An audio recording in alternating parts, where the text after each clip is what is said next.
우리가 함께 나눈 이 본문의 말씀 어떻게 시작되냐면요, 아담이 혼자 있는 것을 보시고 하나님께서 그것을 좋지 않게 여기셨어요. 그래서 하나님께서는 아담을 위해서 돕는 배필을 짓고자 하십니다. 그렇게 아담이 혼자 있을 때에 하나님께서 지으신 각종의 새들 또는 동물들을 아담에게로 나아가게 합니다. 아담에게 나아갔을 때에 이 아담이 이것들을 부르는 것들이 있었던 것 같아요. 그리고 곧 그것들이 바로 이름이 되었다고 말합니다. 우리가 이 이름 하면은 어떻습니까? 그냥 아담이 이랬을까요?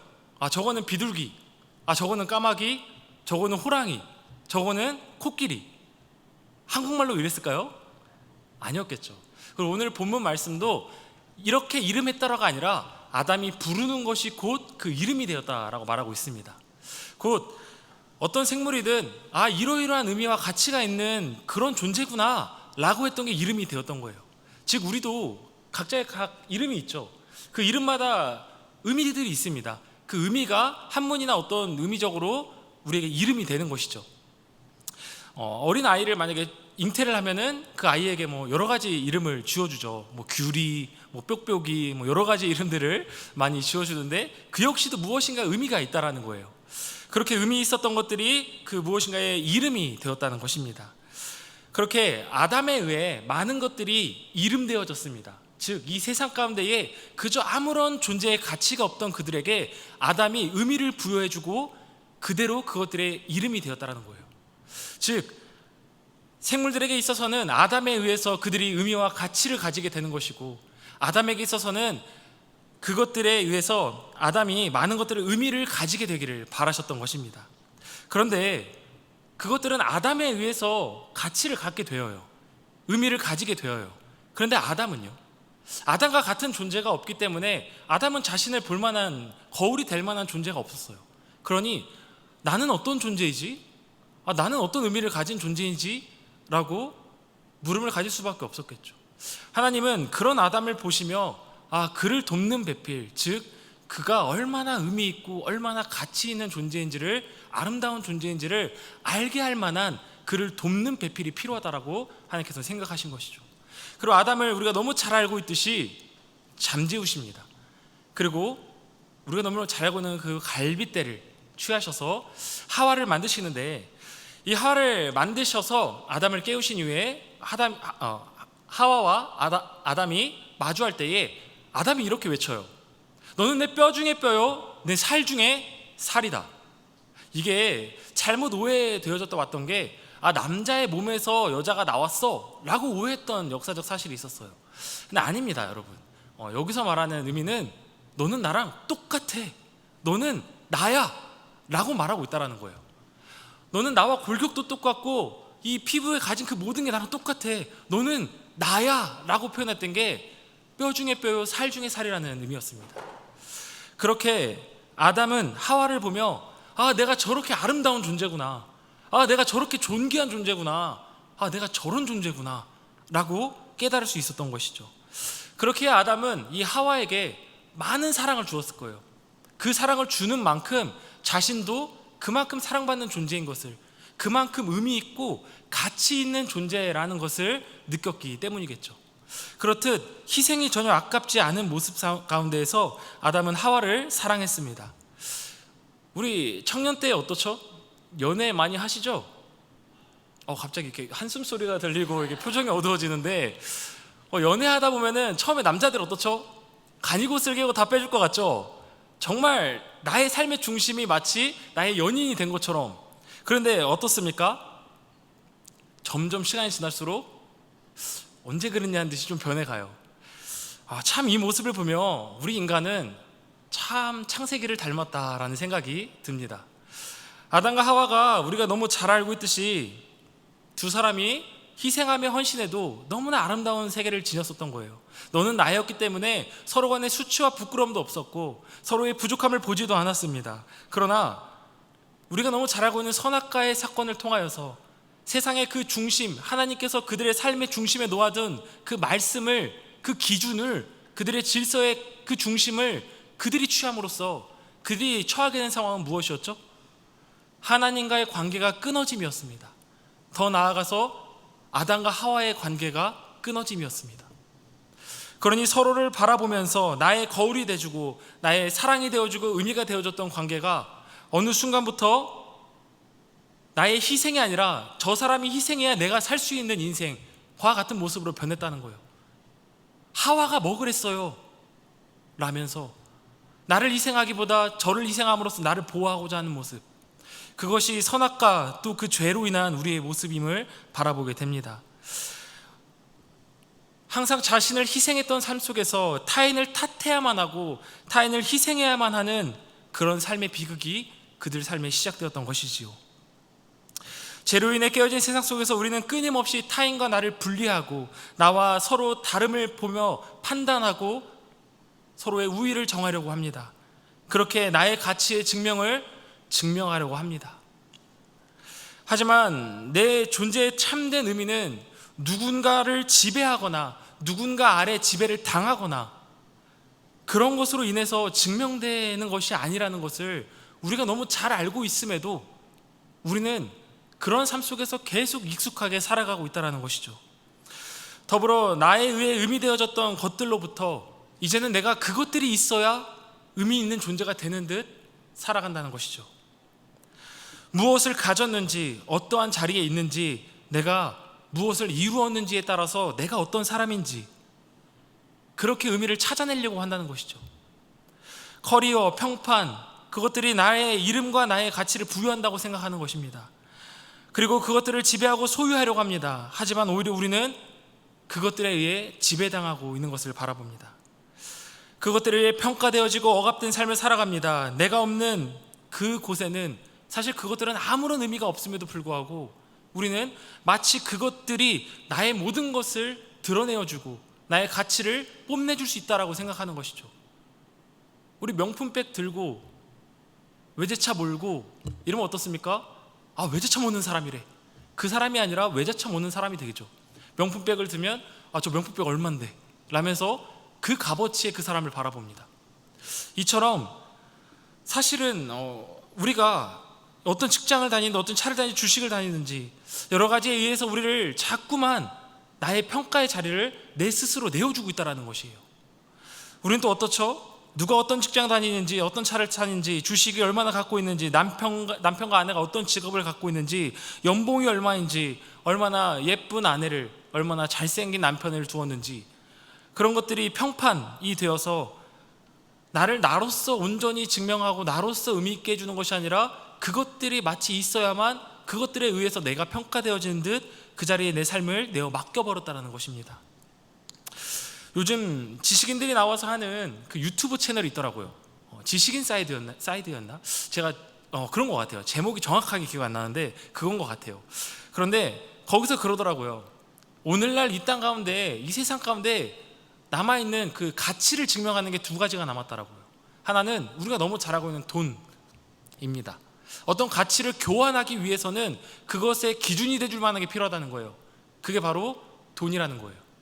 더 나아가서는 돈으로 환산할 수 없는 것에 대해서 한 가지 또 기준이 있다는 것입니다. 그것이 바로 신이라고 표현을 하더라고요. 생사화복이나 도덕적 가치에 의해서는 돈으로 환산될 수 없기 때문에 신의 영역에 그 가치와 의미가 있다는 것입니다. 그런데 하나님은 말씀하십니다. 세상의 다른 피조물들의 존재가 너희를 의미 있게 하는 것이 아니라 너희가 그것들을 의미 있게 하는 존재라는 것을요. 우리가 그것들에 의해서 의미가 생겨지는 존재가 아니라 내가 그것들의 의미를 부여하는 존재라는 그것을 오늘 우리에게 말씀하고 계신다는 거예요. 만일 너무나 값비싼 금덩어리가 있다고 생각해 봅시다. 그런데 내가 무인도나 어떤 화폐 가치가 없는 곳에 떨어졌어요. 그곳에서 그것이 나에게 크나큰 가치를 가질 수 있을까요? 오히려 그곳에서 가치 있는 게 무엇일까요? 내 생존을 이어나가게 할 수 있는 음식이나 도구가 되겠죠. 이렇듯 내가 그것에 가치를 두지 아니하면 사실은 그것은 내게 아무런 가치가 없는 것입니다. 또 내가 그것을 더 큰 가치로 둔다면 그 어떤 중에도 그것은 어떤 것보다도 가치 있는 것이 됩니다. 이처럼 우리가 너무나 많은 것들에 큰 의미를 부여하며 그것들이 나의 삶을 의미 있게 만들 것이라고 추종하는 것, 그것을 성경은 이렇게 표현하고 있습니다. 우상 숭배다. 사랑하는 여러분, 우리의 직업을 판단하는 기준이 어떻습니까? 의사나 판사나 여러 가지의 귀중한 그 직업들, 누군가의 삶을 살아가게 하고 살려내고 누군가의 삶의 정의를 지켜내며 그 삶의 질서를 지켜내야 되는 그 직업들, 그 직업의 의미가 있습니까? 아니면 그 직업이 가져다주는 연봉에 있습니까? 우리는 직업을 구하고 미래를 꿈꾸며 나아갈 때에 어떠한 것에 가치와 의미를 두며 내 삶을 맡기고 있냐는 것이죠. 그렇듯 오늘날 이 직업은 내가 의미 있게 살아가기 위한 하나의 선택지가 아니라 마치 그것이 나를 만들어가게 해주는, 돈을 벌어다 주고 그 가치로 인해서 내가 값어치가 매겨지는, 마치 그러한 삶을 살아가게 하는 모습을 우리가 살고 있다는 것입니다. 목사도 똑같습니다. 제가 다른 직업을 비판해서 라고 생각하실 수도 있지만 목사들도 똑같죠. 교육자들, 전도사들도 똑같죠. 하나님을 사랑하고 하나님의 사명과 그 비전을 꿈꾸고 나아가지 않고 그곳에서 자신의 명예와 품평과 또 여러 가지를 꿈꾼다면 그것이 무슨 의미가 있겠냐는 것이죠. 그것들이 우리의 삶에 의미하게 있는 것이 절대 아니라는 것입니다. 내가 그 삶이 얼마나 의미 있는지를 살아내며 그것에 얼마나 가치를 두느냐에 따라서 그것들이 의미 있게 되어지는 것이지, 그것들이 나를 의미 있게 만드는 것이 아니라는 것이에요. 예수 그리스도께서는 우리에게 말씀하십니다. 네가 소금이다. 네가 빛이다. 우리에게 소금이 되라고 하신 적이 없습니다. 빛이 되라고 하신 적이 없어요. 네가 소금이라고 말씀하십니다. 네가 빛이라고 말씀하십니다. 이 말씀이 무엇입니까? 세상에 어떤 의미로 살아가야 될지조차, 어떤 의미에, 어떤 가치에, 어떤 방향 속에 살아갈지 모르는 그 방황하는 세상 속에 네가 소금이야 라고 말씀하시는 그 주님의 말씀이 무슨 말씀을 하고 계신 것일까요? 바로 우리가 이 세상에 어떤 의미를 지니고 살아가야 되는지 그것을 아는 자들이 너희라는 것입니다. 방황하며 어둠 가운데에 길을 잃은 듯 살아가는 그 시대 가운데에 하나님의 말씀을 품고 살아가는 우리가 그들에게 갈 방향을 비춰주는 빛이라는 거예요. 그렇게 우리에게 말씀하십니다. 너는 내 사랑하는 자녀다. 예수 그리스도께서 이 땅에 오신 이유는 다른 것이 아닙니다. 우리에게 하나님의 자녀라는 가치를 주시기 위해서예요. 우리가 흙으로 지음받고 흙으로 돌아가야만 하는 그런 비참한 인생에 놓여졌어요. 왜? 죄로 인해서. 하나님을 떠난, 생명을 떠난 결과로서 죽음은 당연한 결과였기 때문이죠. 그것이 하나님을 떠났다, 하나님의 질서에서 벗어났다라고 말하는 죄라는 것입니다. 그런 우리의 인생 가운데에 그저 죽음을 기다리고 허망하고 의미 없는 삶을 살아갈 수밖에 없는 그 자리에 놓인 우리 가운데에 예수님께서 오셔서 자신을 희생하시며 우리에게 그 이름을 주시며 자신의 생명을 주시며 우리에게 말씀하게 하신 것입니다. 너는 내 사랑하는 자녀다. 이 세상 그 무엇보다도 사랑하며 내 목숨 바쳐 살려낸 그런 의미 있고 가치 있는 게 바로 너희이다. 예수님께서 우리에게 주신 그 사랑은 그저 과거에 눈물을 흘리게 만드는 감동적인 스토리만이 아닙니다. 오늘 이 시간에 우리에게도 동일하게 그 삶의 의미가, 너의 삶의 의미가 바로 하나님의 독생자 예수 그리스도의 생명값을 바칠 만한 사람이다 라고 선포되어지고 있다는 것이에요. 여러분이 바로 그런 존재라는 것이에요. 모든 것에 앞서 계신 예수 그리스도의 이름으로 우리를 살게 하셨습니다. 어떤 의미 가운데, 어떠한 물질과 어떠한 의미 가운데 우리를 뒤에 숨게 만드신 것이 아니라 그것들 앞에 세우셔서 다른 것들에게 의미를 부여하며 살아가게 하는 존재, 그렇게 우리를 다시 부르셨습니다. 그리고 우리를 그렇게 하나님의 자녀로 부르시며 그 이름을 허락하셨습니다. 예수 그리스도의 이름을. 그래서 우리가 이렇게 불림받지요. 그리스도인. 비록 아담과 하와는 서로를 비난하고 배신하는 존재로서 서로를 희생하며 살아가야 되는 존재로 떨어지게 되었지만 예수님께서는 우리를 위해서 희생함으로써 그 이름을 우리에게 주셨습니다. 사랑하는 여러분, 오늘 이야기를 나누며 또 청년의 때에 많은 고민의 한 자리에 있는 것을 나누고자 합니다. 바로 결혼입니다. 결혼에 대해서 우리 많은 청년들이 세상의 가치를 많이 따르는 것을 바라봅니다. 어떠한 가치냐면, 돈이 없어도 사랑만 있으면 어떻게 사느냐, 사랑만 있으면 뭐 밥 먹여주느냐, 돈이 있어야 되고 경제적 능력이 있어야 되고 무엇이 있어야 되고 이래야 하고. 그런데 언제부터 결혼이 그런 의미를 가졌습니까? 언제부터 하나님께서 사랑하는 관계 속에서 이어지는 그 연합되는 관계가 그렇게 말하여지라고 하셨습니까?